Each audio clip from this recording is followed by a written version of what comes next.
All right, it's November 1st, and I've got some of the stuff out, and I'm going to show you guys my setup for the Eskimo 650. Traded down in the middle of the season last year.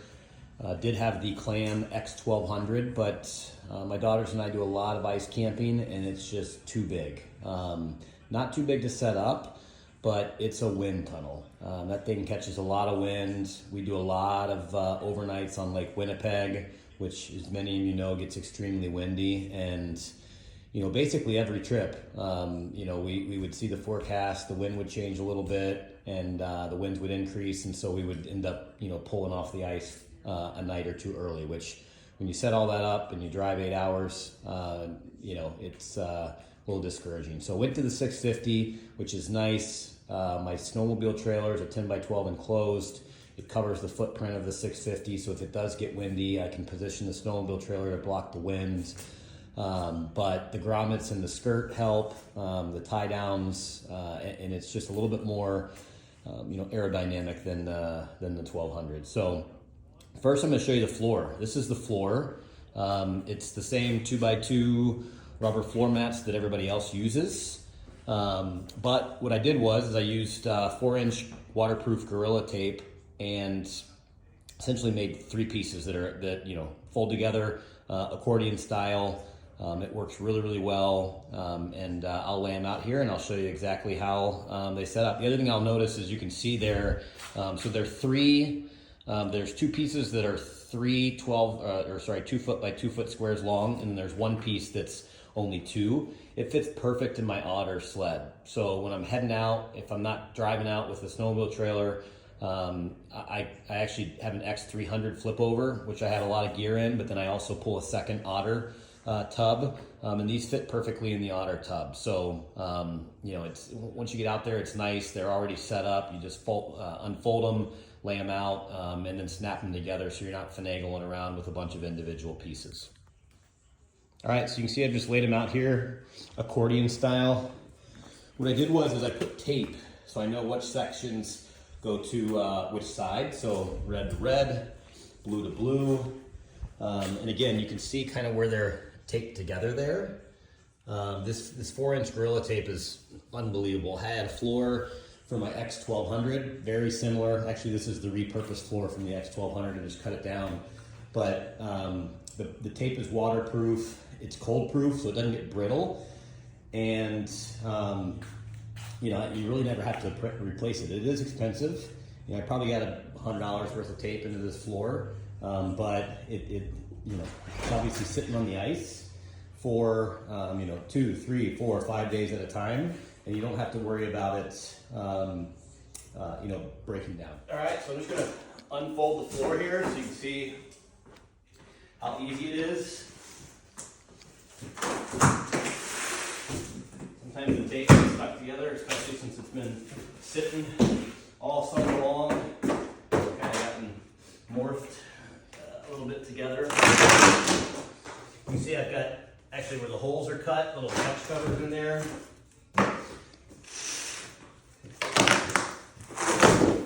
Again, it's the first time I've opened it since taking it apart. So some of the tape sticks in there. Won't do this all season.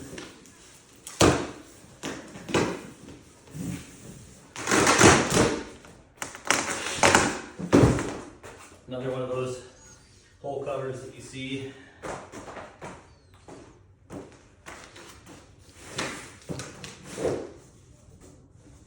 Hole cover there.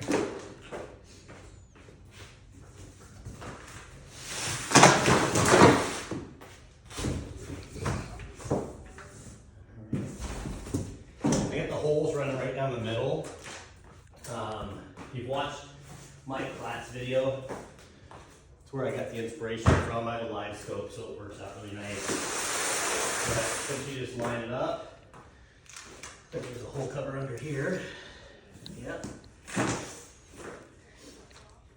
And then, boom, goes together just like that.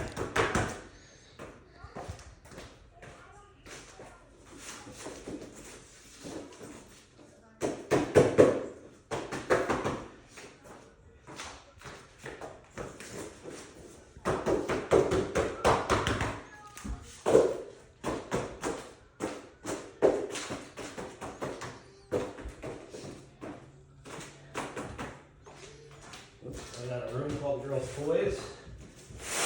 In the back. What's nice too is once it's laid out on the ice, you can pop your holes real quick, move them away, clean the slush, or if it's cold and windy, you can obviously do it on the inside as well once you have your tent up. But you can see how the tape actually is. So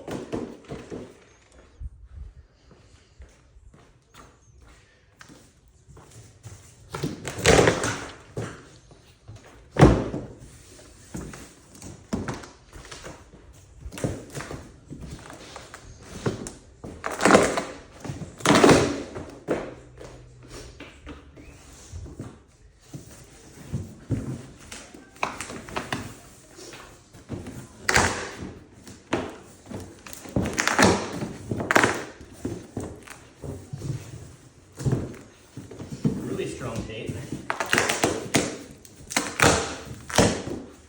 That's actually the tape sticking to the tape. But again, it's not when you're picking it up, taking it down there in the winter. Sitting over there in my hot garage for about 6 months. Again, you just pull it over, line it up.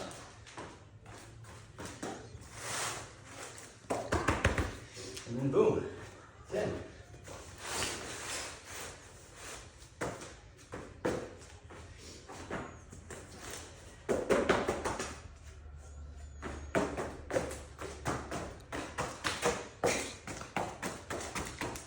Voila, your floor is built. Turn it on. All right, now that it's laid out, you can kind of see the whole pattern. So when I get the tent set up here in a second, you'll see this would be walking right into the tent of the 650. And I've got it set up here a little bit for whether or not I'm camping or if I'm just out for the day with some buddies. So obviously we would have, a live scope in that hole there. And I'd have somebody sitting here where kind of I'm standing, right? You got a couple jigging holes or a dead stick hole.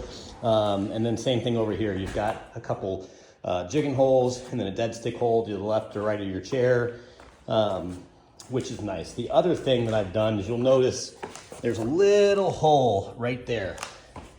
Another little hole right there. And so I know exactly where the little grommets in the in the skirt of the 650 tent go. So when I lay out the 650, before I even pop it up, I can screw a couple of those grommets into those holes. There's one there, and there's one there, so that the tent is positionally perfect, lined perfectly on this floor every time I set it up, which is really, really nice, right? Because you don't want to set it up and then all of a sudden the holes are, a foot to the right of center or a foot to the left of center.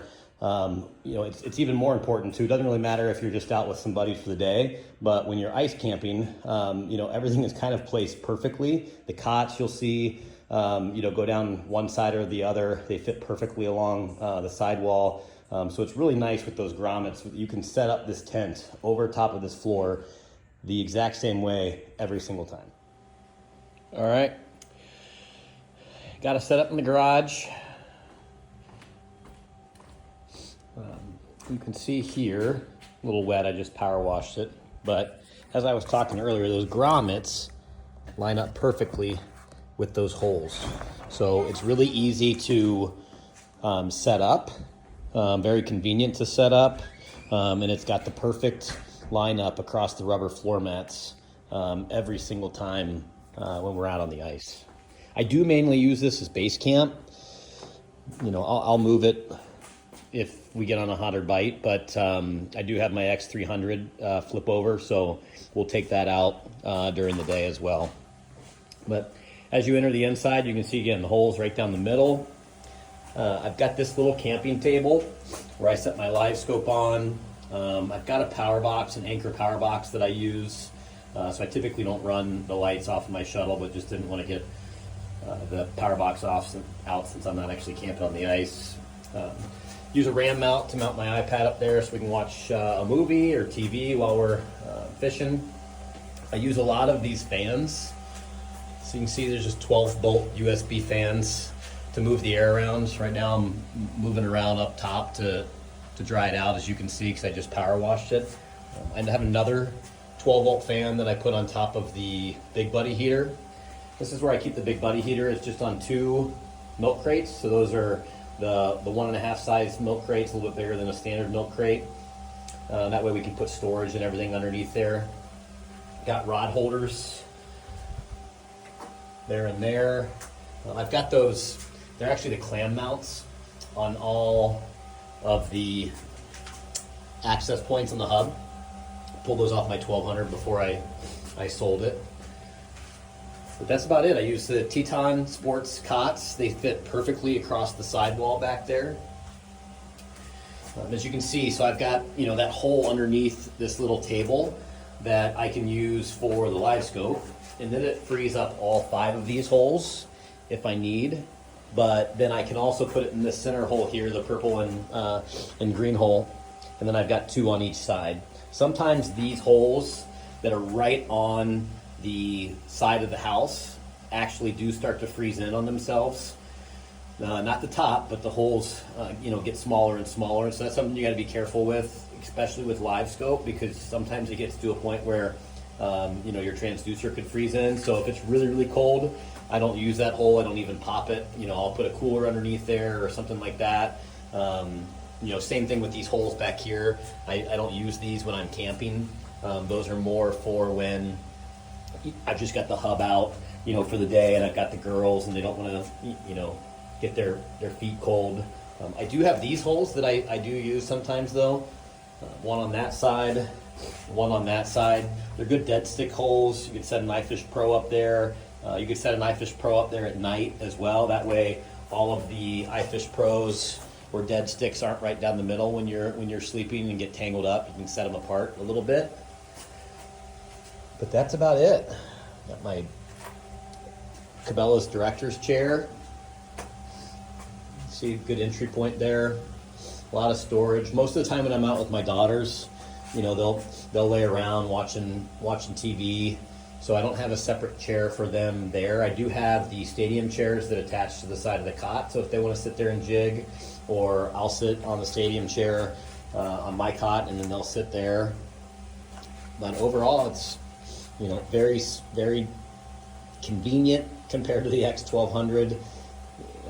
You know, when I do bring 2 of my daughters out, I have 3 daughters, I'll replace that Teton cot with the disco bed kids cots. So I've got the kid bunk beds, which work really, really well.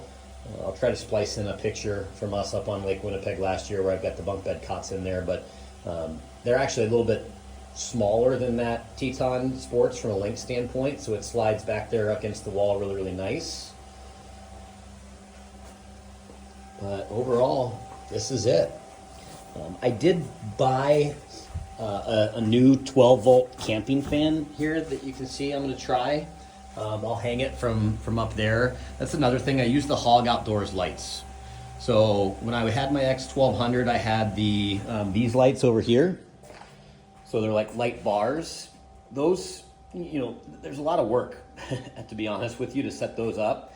They do provide a lot of light. You can use 6 of them. You know, so if I wanted to, I could have one on almost every single bar coming down here. I've got the splitters, but it's a lot of work. Whereas this just has, you can't see up there, maybe you can, but it's, you know, 3 little hooks that attach. Obviously, I'll need to do something different if I put that fan up there. I'm going to try it here later today just to make sure that when I walk underneath here that it doesn't hit me in the head. But that fan would alleviate me from having to bring out these 4 fans. Because it does, I mean, you want to make sure that you got fans moving the airflow around in here, especially on really, really cold nights. I am a buddy heater person. I haven't tried the diesel heater yet, but it's just more stuff for me to haul out. And I'm always going to bring propane out as a second source, even if I use diesel, just to be safe. And so bringing a diesel heater and gas, just something that I haven't done yet. I may tinker around and play with it, especially with what some of the hub companies have done with the ports. But as of this year, I'm going to stick with propane. I've never had an issue. I bring 2 of the CO detectors. That way, you know, I feel safe. I actually bring 3 with me. I do have the Arc Lab shelves that I put there and there as well, which is nice. So we always, you know, I'll put a CO detector there. I'll put a CO detector there. I'll have one sitting over here on the table. That way I feel safe, and the vents are always open to that point. That's what I really like too about these Eskimo hubs is the windows. So you can see the windows are wet. I just took those up, soaked them in Dawn up in our laundry room. You know, and if need be, right, you could, I mean, it's easily vent these even more than just the 2 vents that they have by, you know, cracking the window, which is nice. But again, I'm a propane guy. I haven't really dabbled with the diesel heater yet.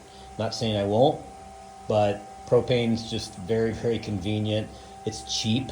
So if you do as much ice fishing and ice camping as I do, I'm in the States, but I've got 4 20-pound propane tanks.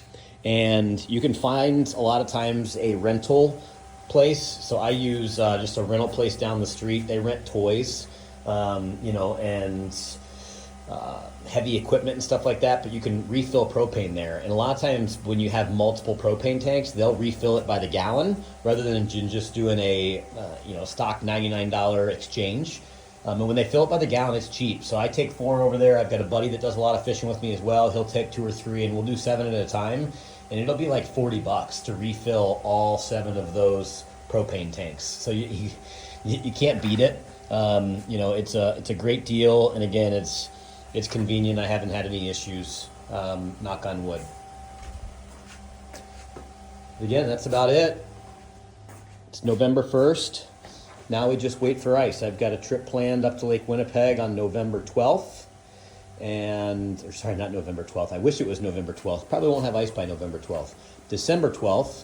Last year we were up on Lake Winnipeg, December 12th, and had the entire lake to ourselves.